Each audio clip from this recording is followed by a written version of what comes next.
Another thing off the top here for us to talk about. I told you it's going to be a busy day today, guys. But one of the more anticipated films of the year that is on its way is, of course, the new James Bond film, No Time to Die. Well, even though the film is like racing towards completion and heading into theaters just a few months from now, a new name, Robert, has been added. A new talent name has been added to the credits of this movie who's about to come on board. No, it's not an actor, but it's actually composer Hans Zimmer. Hans Zimmer has now come on to assume the scoring duties. Apparently, the composer that was doing the film, they say they parted ways over creative differences.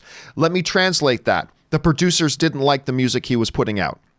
The producers didn't like the music that they were putting out for this thing. So they brought in Hans Zimmer. Hans Zimmer, of course, is one of the big names in composing right now. Like, everybody loves the Hans Zimmer stuff. Rob, I'm curious, as the bigger James Bond fan here, what do you think about the addition of Hans Zimmer? What do you think about this last-minute change of direction? He doesn't have a lot of time. He's composing 3 other films this year.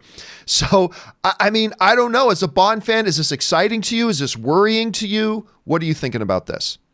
Dude, well, first of all, as everyone knows, I'm a diehard, dyed-in-the-wool James Bond fan, have been most of my life.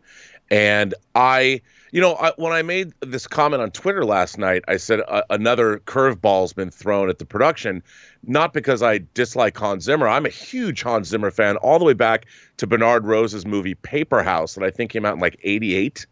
I mean, give me his score to Crimson Tide and I'll start jumping for joy. I mean, I'm a huge, and as we both talked about, the Man of Steel, the piece he did for Man of Steel, I mean, what an incredible, it might not be John Williams' Superman theme, but it works in a much different way.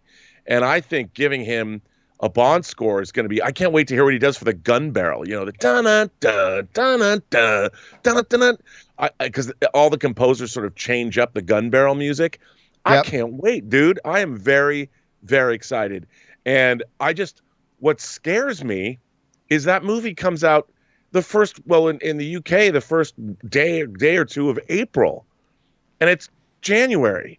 How do you write a whole score and get it recorded for the 25th and maybe the last Bond movie under the ownership of the Broccoli's, who've been running the franchise since 1962?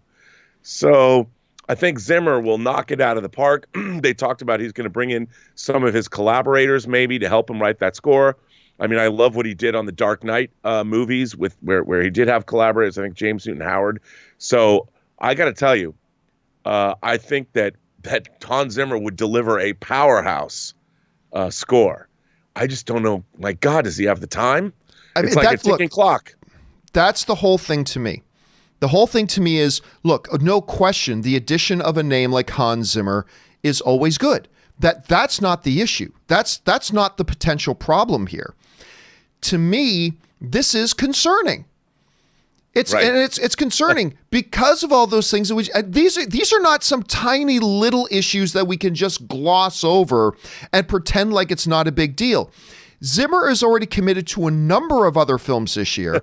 There's only so many hours in the day, and on top of all of that, they were saying he's got to be done this. I was reading that he's got to be done this score by the middle of February for them to get this in there and for it to be in there on time. And they're saying he's going to reach out to other. So basically, there's even going to be a bunch of music in this movie that isn't even Hans Zimmer composing it. Because he's going to kind of probably be the overseer of a cobbled together, what would you call alliance of composers that are going to do this thing. And what's concerning to me here is, Rob, is that if the music wasn't working out, why are you only pulling the trigger on it now?